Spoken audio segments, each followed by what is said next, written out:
Hi, Yomi Lover here. I'm just gonna talk about Wakanda Forever. It's a new movie that's come out, and honestly, it hasn't taken anybody by storm, but I'm gonna talk about it anyways.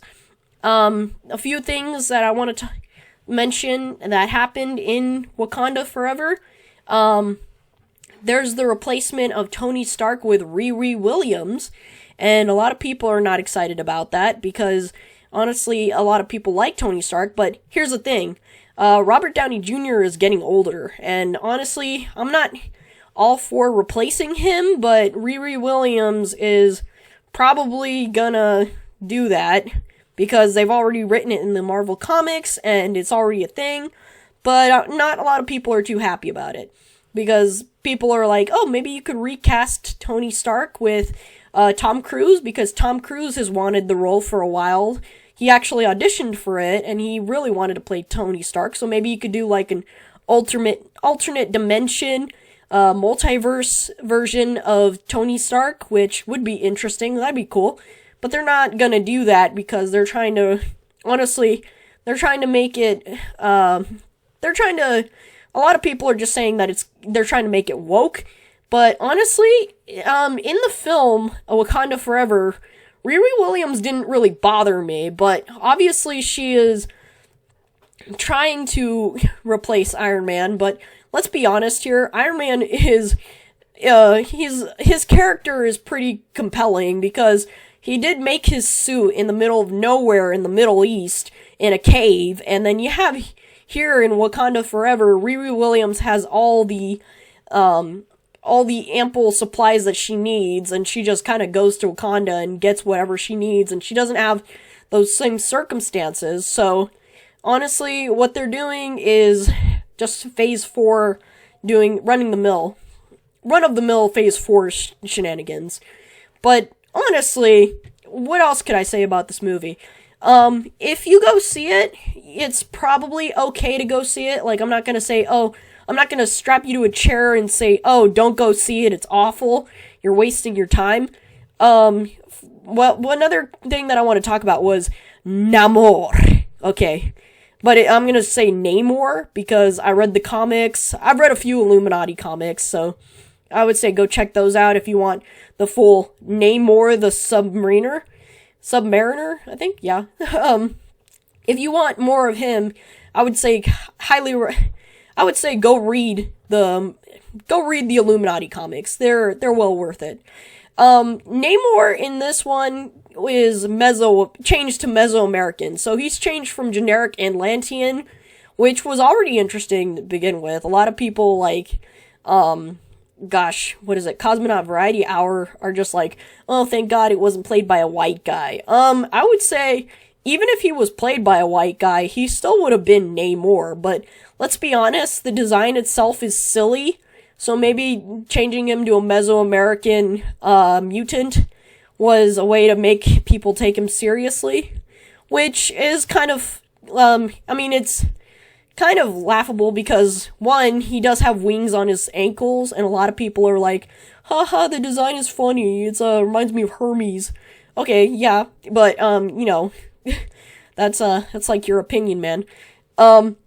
Let's see, something about, a lot of things in this movie were okay. They weren't blow me away amazing, but things like, T'Challa's sister kind of just rising to the occasion to be the Black Panther, that was really compelling.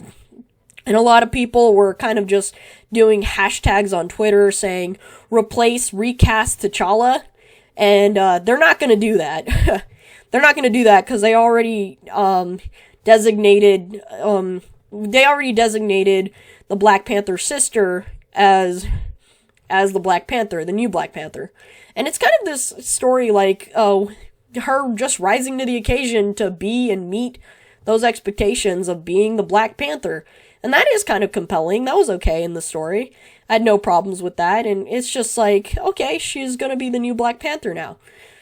That's fine, because, honestly, it's just like, it's not like Catwoman, or it's just like, but, like, let's be honest, we're kind of used to women just playing Catwoman characters, or being like, you got Black Cat, you got, You got Catwoman, of course, the most famous one. They're just naturally drawn to being feline superheroes. Let's be honest about that. So it wasn't really much of a shocker when she put on that suit.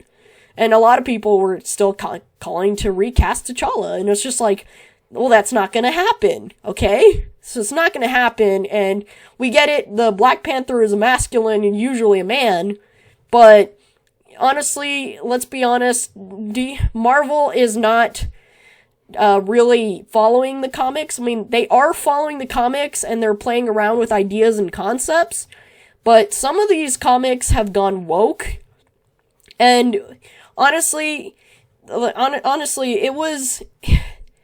How can I say this? It's just like, it's not a bad thing, but a lot of people see it as a bad thing.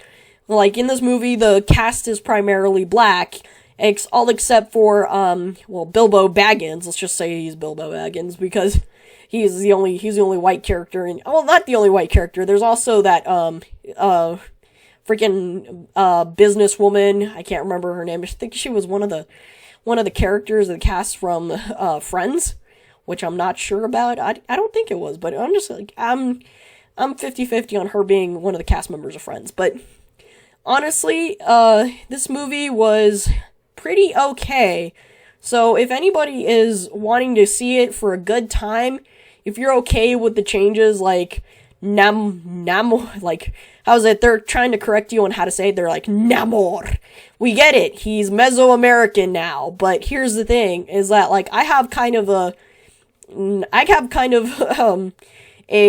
Chicano background, so I'm just like, I'm not blown away by them making these changes and trying to make the character, like, Mesoamerican and trying to make him, like, somehow, like, they're not gonna be like, oh, get the name right or else. It kind of just feels like that sometimes, though.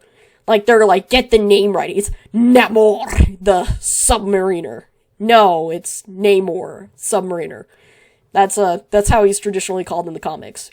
And, it's just like, a lot of the people, the way they talk in this movie, too, like the promotional videos, the director has gone on and said that most colonizers, aren't really watching the film, but I'm just like, well, I'm not gonna go around calling people colonizers, because that's just kind of stupid. Like, this is American. This is America. This is the melting pot, okay?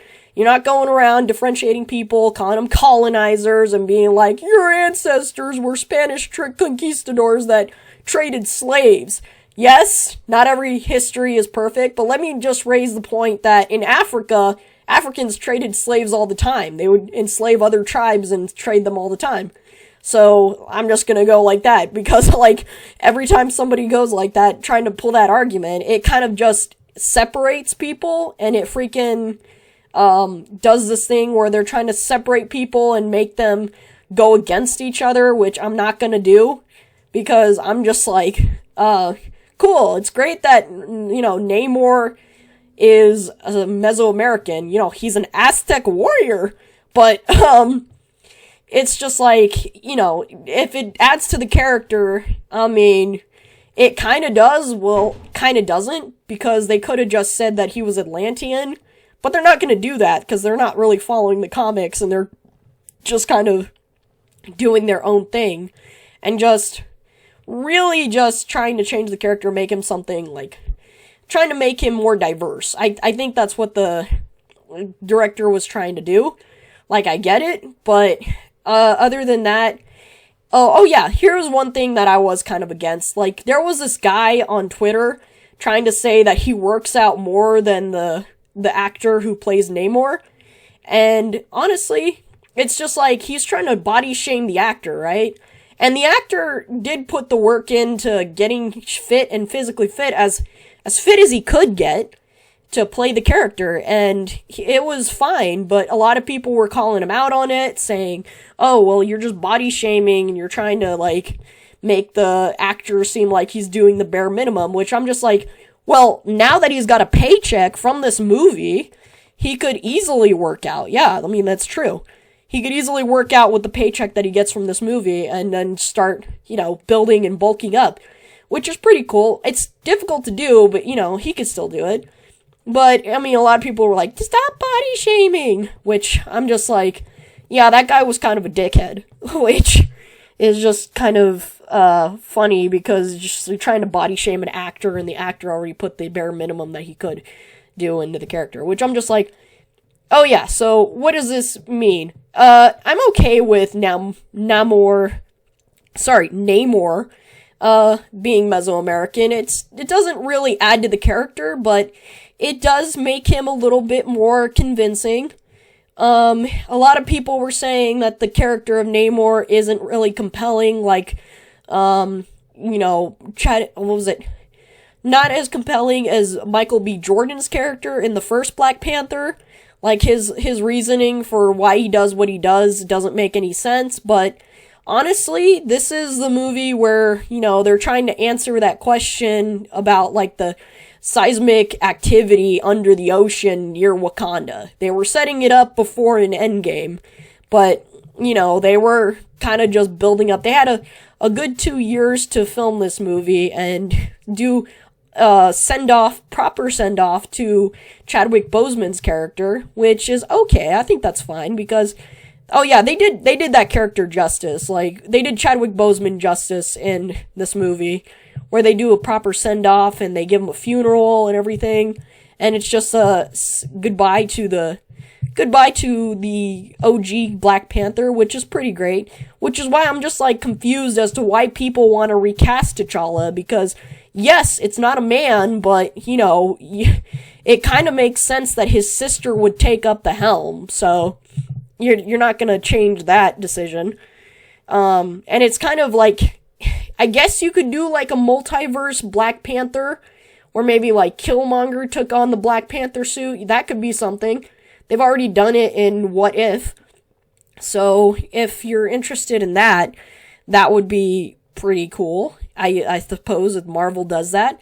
Oh yeah, and a lot of people were talking about, in this movie, they were discussing kind of like Riri Williams just, you know, being kind of over the top. Oh yeah, her suit looks like a transformer. A lot of people were like, the suit looks like a transformer and it looks ridiculous. It's even got cornrows. And I'm just like, the suit is kind of laughable. I would admit they could have been a better suit.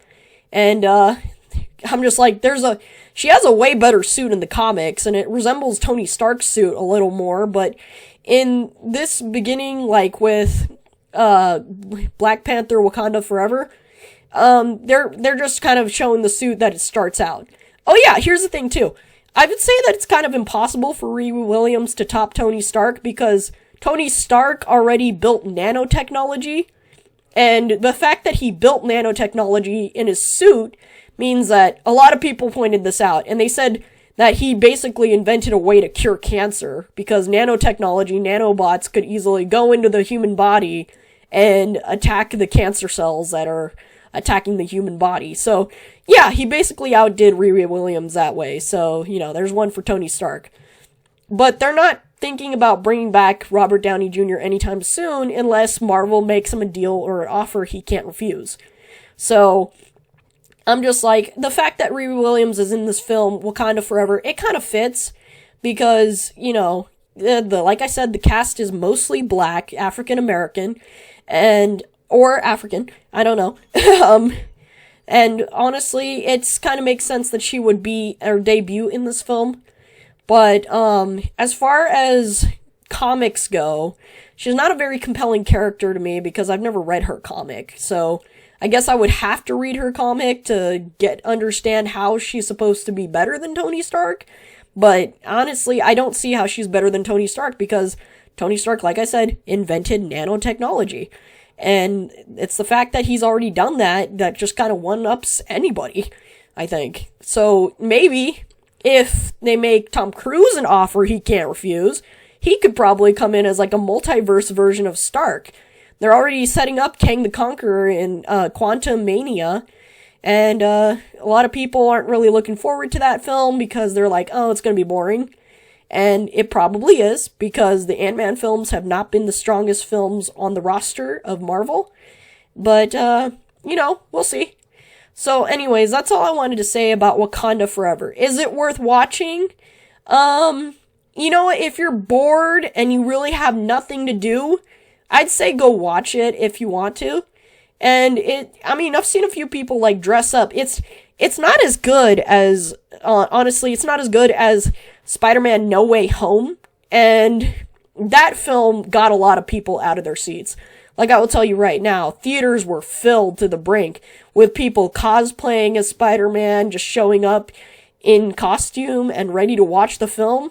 Droves of people were going to watch it. And with Wakanda Forever, you don't see droves of people going and trying to stack the theater. It's kind of the same opening as Black Adam, which didn't have a lot of people coming and clamoring to go watch it. But I'd say if you're looking for a good time, yeah, go ahead and watch Wakanda Forever. But honestly, if you're looking for an even better time, I would say just watch No Way Home. That's pretty good. It's actually it was really worth it. It's even worth buying. So all you people that are legally downloading the movie, I would say probably you should buy it because you're supporting the people that made the film, which was Sony, and you're kind of just saying, yes, we want more of this. But as for me, honestly, Wakanda Forever is kind of just, it's okay. It's an okay watch. So, if you're looking for a good time, yeah, go watch it. Alright, that's all I have to say about Wakanda Forever. Peace out.